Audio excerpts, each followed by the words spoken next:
नमस्कार, आतंक स्टडी में आपका स्वागत है। हम पढ़ रहे हैं वैदिक सभ्यता। अच्छा, वैदिक सभ्यता में आगे बढ़ने से पहले हम अब देखेंगे, थोड़ा सा पीछे की तरफ चलेंगे। पीछे की तरफ चलने का मतलब है कि जब हमने क्लास को शुरू किया था, जब हम पढ़ रहे थे भारत का प्राचीन इतिहास, उसमें हमने आपको बताया था कि भारत के प्राचीन इतिहास को जानने के लिए हमें मतलब कहीं ना कहीं से प्रमाण मिला। अब यह जो दो स्रोत थे वो कौन कौन से थे हमारे पास, वो थे पुरातात्विक स्रोत और साहित्यिक स्रोत। अच्छा, जब उसके आगे हम आए तो हमारे पास हमने पढ़ा सिंधु घाटी सभ्यता यानी हड़प्पा सभ्यता। हड़प्पा सभ्यता यानी सिंधु घाटी सभ्यता के लिए सिर्फ हमें क्या मिले, हमें उनके पुरातात्विक स्रोत ही मिले। हमें जो जानकारी मिली वो पुरातात्विक स्रोतों से ही मिली, यानी जो वहां से हमें कोई साहित्यिक स्रोत से कोई ऐसी जानकारी नहीं मिली सिंधु घाटी सभ्यता के बारे में। लेकिन अब हम जब आ चुके हैं वैदिक सभ्यता की तरफ, यानी 1400 से बीसी से लेकर 600 बीसी तक की कहानी जब हम पढ़ेंगे तो उसमें हमें दोनों प्रकार के स्रोतों से जानकारी मिलती है। पहला जो होता है वो है हमारा पुरातात्विक स्रोत और दूसरा है हमारा साहित्यिक स्रोत। यहाँ पर हमारे दोनों स्रोतों से हमें जानकारी मिलती है। तो सबसे पहले हम देखते हैं कि हम पढ़ रहे हैं अभी वैदिक संस्कृति, वैदिक सभ्यता या वैदिक संस्कृति या वैदिक संस्कृति। अच्छा, इसमें हम क्या पढ़ रहे हैं? इसमें हम पढ़ रहे हैं ऋग्वैदिक सभ्यता।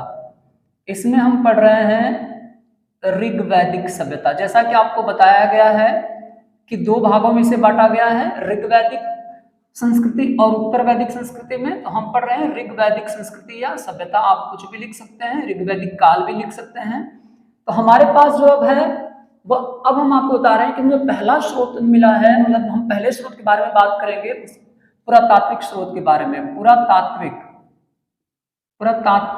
स्रोत क्या हमें मिला है? पुरातात्विक स्रोत जो हमें मिला है, यानी जो पुरातात्विक साक्ष्य मिला है, हमें प्रमाण मिला है, वो क्या मिला है? तो सबसे पहला साक्ष्य ये है कि बोगज और मितल्पी अभिलेखों से, बोगज कोई। अच्छा, हम सीरिया की बात कर रहे हैं, यह स्थान सीरिया में मिलता है, यह अभिलेख वहां के हैं, बोगज कोई और मितल्पी। हम अभिलेखों के बारे में बात कर रहे हैं, अभिलेखों के बारे में।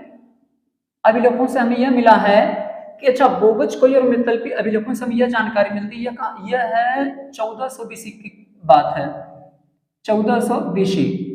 अच्छा, इन अभिलेखों में दो चीजों का उल्लेख हुआ है, पहली चीज यह है कि अगर आप देखेंगे तो इसमें पहली चीज ये बताया गया है कि शुबुलियम जो एक हित्ती राजा था, उसका नाम था शुबिलुलियम।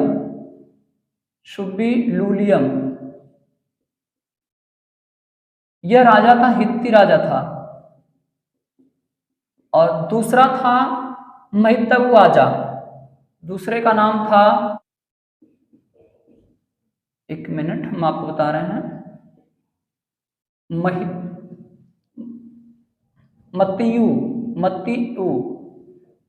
मत्तियु आजा। यह थे मितान्नी के, यह मितान्नी के राजा थे। अच्छा, अब यह बताया जाता है कि यह जो दो राजा थे, शुबिलुलियम हित्ती के और मत्तियु आजा मितान्नी के, इन दोनों के बीच संधि हुई, इन दोनों लोगों के बीच में एक संधि हुई। अच्छा, जो संधि हुई ना, सबसे बड़ी बात यह मिलती है कि जब ये संधि हुई तो इनके हम कुछ, जब हमारे पास कोई एग्रीमेंट होता है, जब हम संधि करते हैं किसी के साथ में या एग्रीमेंट करते हैं, जो वह कोई ना कोई हमारे साथ गवाह होता है ना। इसी तरह से तो उस समय जो गवाह माना गया, वह जो गवाह थे वह गवाह माना गया। देखिए, बहुत ही इंपॉर्टेंट जानकारी है यह। वह गवाह थे इंद्र देवता, या मानकर, मतलब इन देवताओं को गवाह मानकर यह संधि हुई थी। जैसे कि अगर हम आप कोर्ट में जाते हैं, कोई जाता है, आप देखते हैं फिल्मों में देखा होगा आपने, और ये न्याय प्रणाली है कि लोग गीता पर हाथ रखकर कहते हैं कि मैं जो भी कहूंगा वह सच कहूंगा, सच के सिवा कुछ नहीं कहूंगा। तो इस तरह से जो गवाही हुई, मतलब गवाह कौन थे? इंद्र को, किन किन देवताओं को मतलब उन्होंने क्या माना था, गवाह माना था? हम बता रहे हैं आपको, इंद्र, वरुण, मित्र और नासत्य। मतलब इन देवताओं को गवाह मानकर यह संधि हुई थी। तो सबसे बड़ा प्रमाण यहाँ पर मिलता है कहां पर, बोगजकोई या मितल्पी के अभिलेखों से, जो 1400 बीसी की बात है। यहाँ पर जो दो राजा थे, दो देशों के, हित्ती राजा और मितानी के राजा जो थे, यानी शुबिलुलियम और मतियुआजा, इनके बीच में जो संधि हुई, गवाह कौन थे, इनको गवाह माना गया था, इंद्र देवता को, वरुण देवता को, मित्र को और नासक देवता को। अच्छा, अब यहाँ पर एक बार एक चीज और, कि इन अभिलेखों से एक चीज और हमें मिलती है, कि वह मिलती है कि यहाँ पर आर्यों का उल्लेख हुआ है, आर्यों का उल्लेख हुआ है, मतलब आर्यों का उल्लेख हुआ है, मतलब आर्यों के बारे में जानकारी दी गई है। अब हम आते तीसरा स्रोत जो है, पुरातात्विक स्रोत है, यहाँ पर चित्रित धूसर मृदभांड मिले हैं, चित्रित धूसर मृदभांड मिले हैं, चित्रित धूसर मृदभांड मिले हैं। मृदभांड मीन्स मिट्टी के बर्तन। तो अब यहां तक यह पुरातात्विक साक्ष्य हमें मिले हैं ऋग वैदिक संस्कृति के लिए। जो पहला पुरातात्विक साक्ष्य है, यह 3 है। फर्स्ट में बोगजकोई या मितल्पी के अभिलेखों से हमें प्राप्त हुआ, दूसरा कि यहाँ के अभिलेखों में यह शामिल था कि भाई यह आर्यों को वहां पर मतलब आर्य थे, और तीसरा क्या है, हमें चित्रित धूसर मृदभांड मिला। और एक चीज और हमें मिली, वह मिली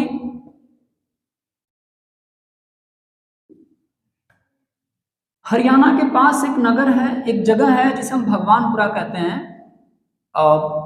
वहां पर 13 कमरों वाला मकान मिला, 13 कमरों का एक मकान है, 13 कमरों का मकान है। यह मिला है भगवानपुरा में, भगवानपुरा, और यह पड़ता कहां है, हरियाणा के पास, हरियाणा के पास। तो ये 3 साक्ष्य मिले हैं, यानी बोगजकोई के अभिलेखों से हमें एक संधि मिलती है जिसमें देवताओं को इंद्र, वरुण, मित्र और नासत्य को गवाह बनाया जाता है, तथा दूसरे में वही के अभिलेखों से हमें मिलता है कि इसमें आर्यों का उल्लेख हुआ है। दूसरा हमें मिलता है चित्रित धूसर मृदभांड मिलते हैं हमें, और तीसरा कि 13 कमरों का एक मकान मिला भगवानपुरा, हरियाणा के पास में। बढ़ते हैं आगे हम लोग।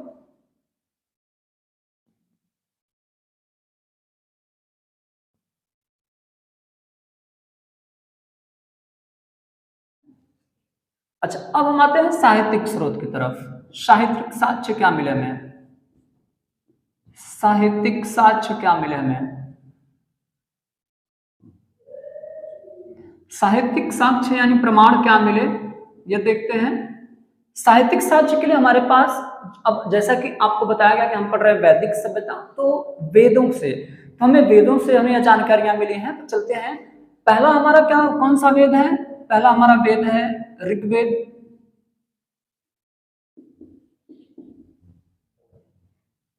ऋग्वेद। दूसरा हमारा है सामवेद, तीसरा हमारा है यजुर्वेद,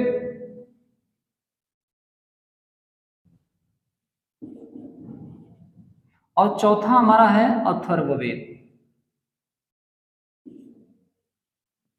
अच्छा, इन तीनों वेदों को, ऋग्वेद, सामवेद और यजुर्वेद को वेद त्रयी कहा जाता है, इन्हें वेद त्रयी कहा जाता है, वेद त्रयी कहा जाता है। अब इसके बाद और भी कुछ साहित्यिक स्रोत हैं, जैसे कि ब्राह्मण, एक ब्राह्मण ग्रंथ, हम इसके बारे में बताएंगे, डिटेल में हम लोग पढ़ेंगे इसके बारे में, ब्राह्मण ग्रंथ। अच्छा, ब्राह्मण ग्रंथ, इसके बाद आरण्यक और उपनिषद,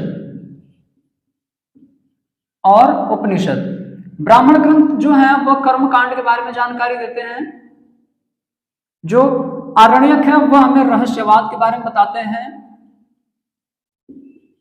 और उपनिषद जो है वह तत्व मीमांसा के बारे में बताते हैं। तो हम देख रहे हैं, हमें जो ऋग वैदिक संस्कृति है, ऋग वैदिक काल जो हम पढ़ रहे हैं, उसके लिए 2 स्रोत हैं। पहला जो पुरातात्विक स्रोत हमने देखा। अब साहित्यिक साक्ष्य में हमें क्या मिल रहा है बेटा, कि ऋग्वेद, सामवेद, यजुर्वेद और अथर्ववेद। अच्छा, ऋग्वेद, सामवेद और यजुर्वेद को हम वेद त्रयी कहते हैं, परीक्षा में पूछा जाता है। ब्राह्मण ग्रंथ की बात कर रहा हूं मैं, ग्रंथ है, ब्राह्मण ग्रंथ जो कर्मकांड के बारे में बताते हैं, आरण्यक जो है रहस्यवाद के बारे में बताते हैं, उपनिषद जो तत्वमीमांसा के बारे में बताते हैं।